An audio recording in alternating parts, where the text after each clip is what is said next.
Hi guys and welcome to Fandom Newbie. My name is Shruti and in today's video, I'm going to be recommending some life-changing fiction books that I think you should read when you are in your 20s.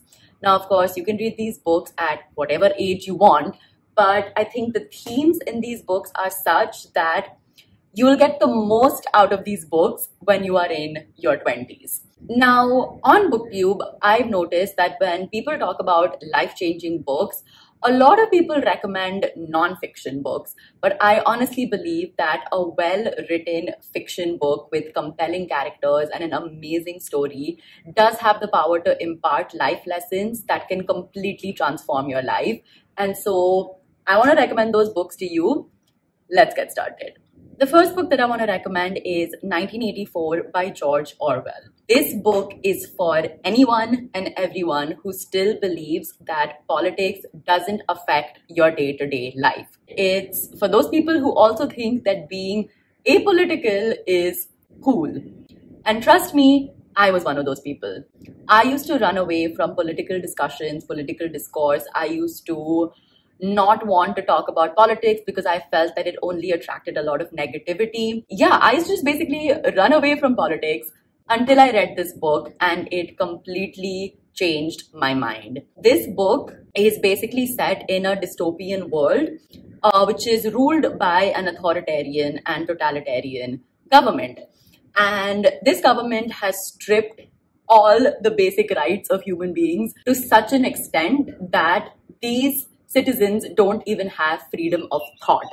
The scary thing about this book was how so many things mentioned in this book are extremely relevant to today's times and things that are actually happening in the world today. The main lesson that I took from this book is that if I want to enact change in whatever way possible, if I want to be a responsible citizen of a country, then the only way to do that is to be politically involved, is to educate myself in the best way possible about things that are happening around me.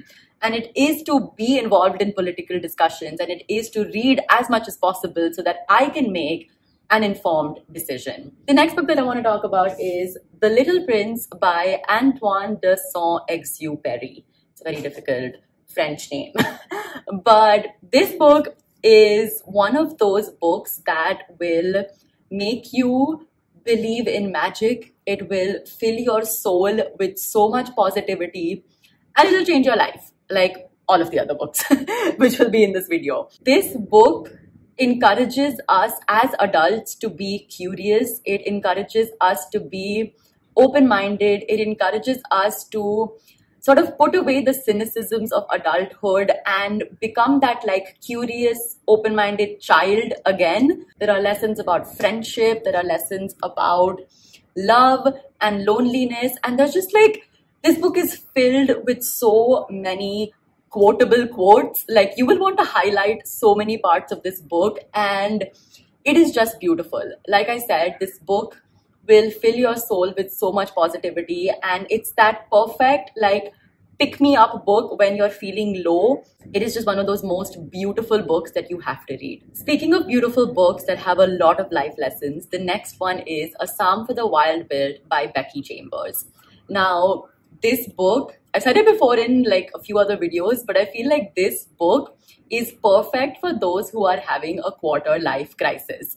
If you're in that place where you don't know what to do with your life in terms of your career, in terms of love life, and you're just like stuck in a rut, then I think this is the perfect book for you. This book is set in a world where machines and robots have become sentient and they just sort of kind of get up and they abandon humanity and they leave and they live in the forest. And the main character in this book is a monk who is kind of like stuck in a rut and he doesn't really want to be doing the thing that he's doing in terms of his work. He doesn't really want to be doing that. And so he abandons everything and travels to the forest where he meets one of these sentient robots. And the discussions that they have form the crux of this book. So all of the discussions that they have center around what it means to be happy and what it means to find your inner happiness, your inner joy, and what it means to I guess, sort of live a life of meaning in a way. I feel like a lot of these themes which are there in this book are things that I used to think about a lot when I was like 25, 26 years old, where I didn't really, I was very confused about what I wanted to do with my career. And that's why I feel like this book is perfect if you're going through that phase. It's a book that will wrap you up in a warm hug and tell you that you're going to be okay. So highly, highly recommend this book. Definitely check it out. Now, moving away from sort of societal responsibilities and work life and things like that, another big part of your 20s is relationships.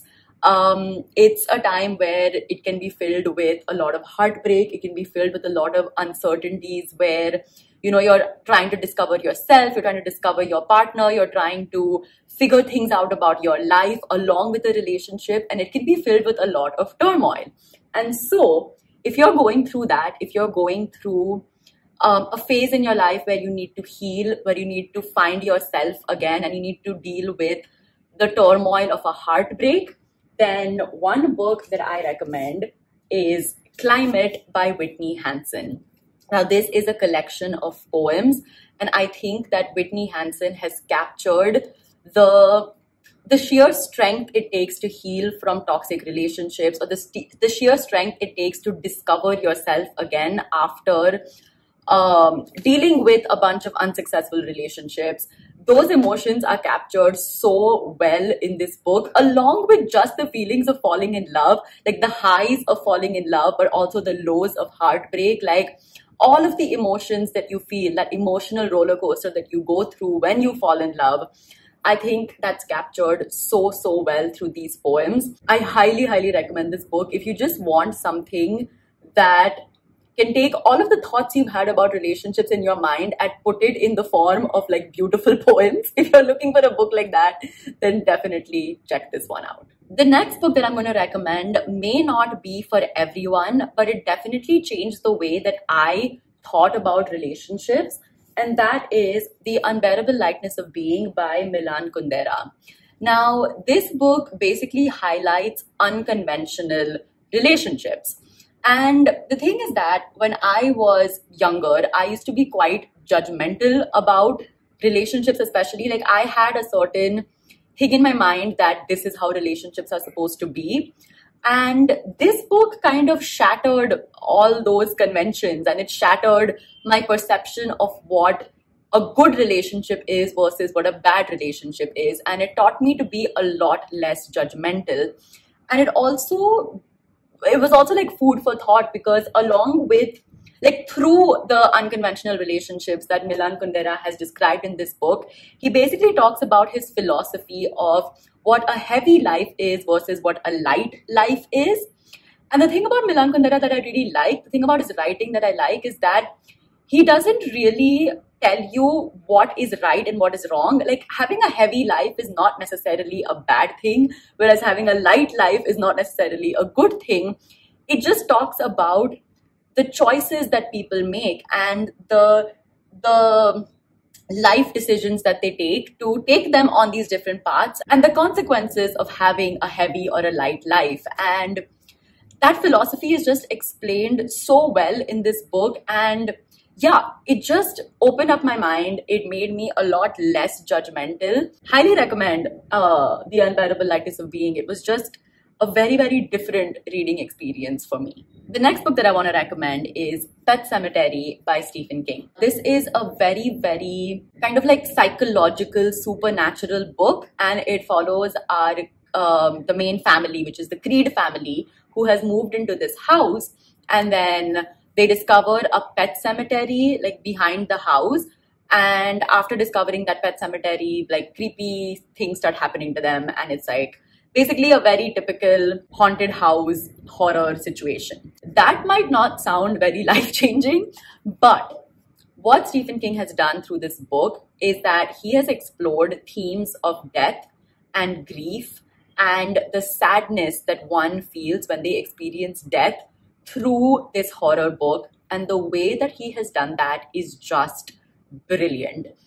If you have dealt with any kind of loss and you have dealt with any sort of feelings of grief or sadness of losing a loved one, then you will be able to relate to this book in a very, very, very different way. Without giving away spoilers, the main theme in this book is how to deal with death and how to process your grief. And I think that that is a life lesson that is very important. So highly recommend Pet Cemetery. The next book that I want to recommend is A Thousand Splendid Suns by Khaled Hosseini. Now, this is one of my all-time favorite books. This book completely shattered my heart into a million pieces in the best way possible, because this is just one of those books that will stay with you for life, and it will destroy you, but in a good way.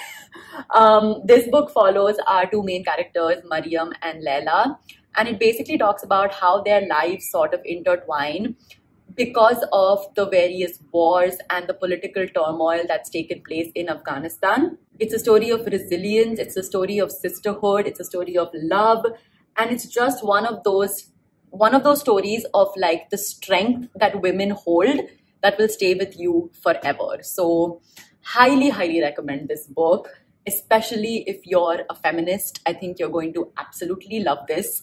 So yeah, definitely check out A Thousand Splendid Suns if you haven't. Speaking of books that will destroy you, the next one that I have to recommend is Babel by R.F. Kuang. This book is basically a dark academia fantasy book, but at its core, it basically talks about why British colonialism,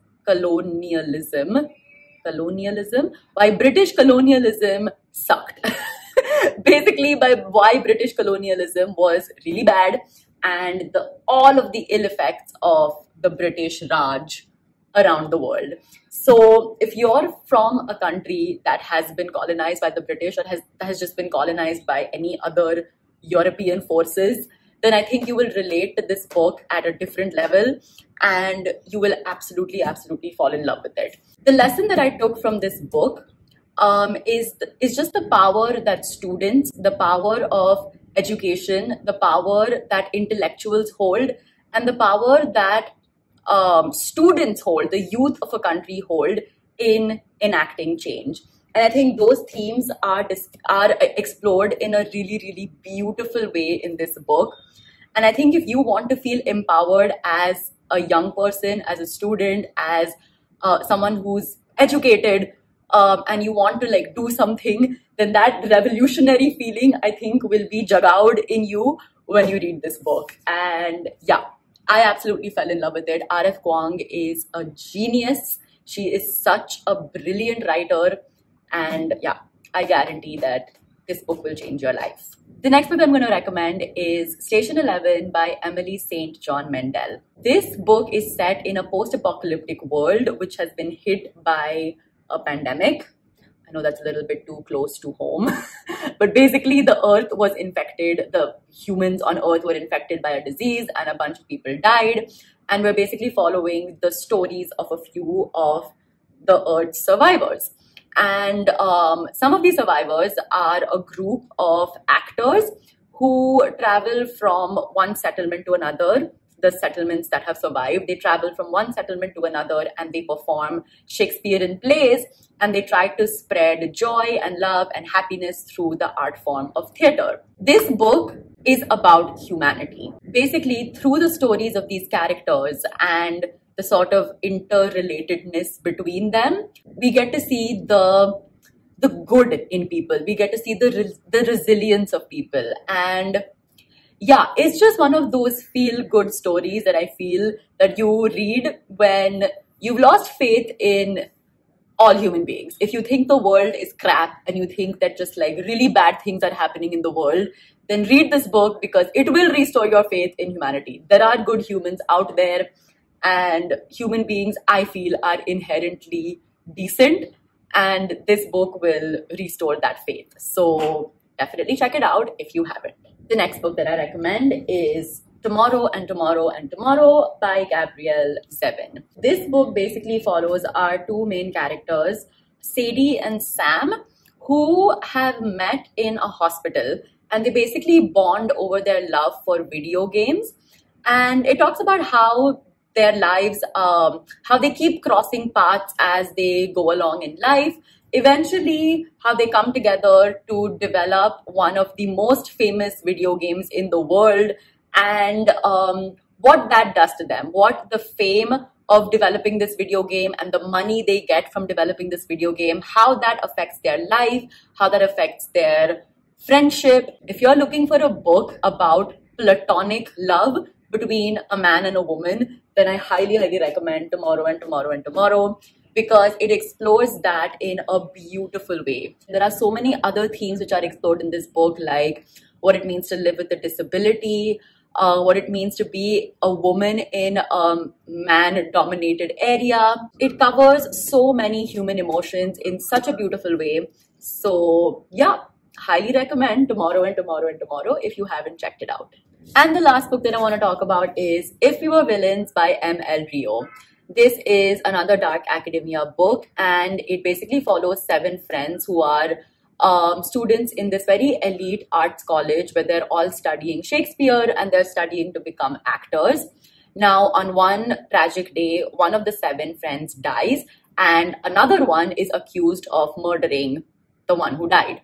And so the story is basically kind of like a mystery, because the police inspector is trying to figure out exactly what happened the night that one of the 7 died, and if the other 6 or the person who is accused was actually involved in the death of this student. The thing that I loved about this book is just how every single character that is written in this book is flawed in some way. If you like reading books about gray characters, then I think you will absolutely love this book. It is just one of those really well-written stories about like the relationships that you form in college, the bond that you form in college, the friendships that you have in college, but also just how screwed up it can get because of the pressures of university life, the pressures of studies. Yeah, if you're looking for a book that is just beautifully written, almost poetic, filled with gray characters, tackling themes of friendship, then definitely check out this book. So yeah, that was my video for today. I hope you guys enjoyed it and you found some really useful recommendations. If you did, give this video a thumbs up, leave a comment down below letting me know what you think. And of course, do subscribe to my channel for more book related videos. I'll see you guys next time. Bye.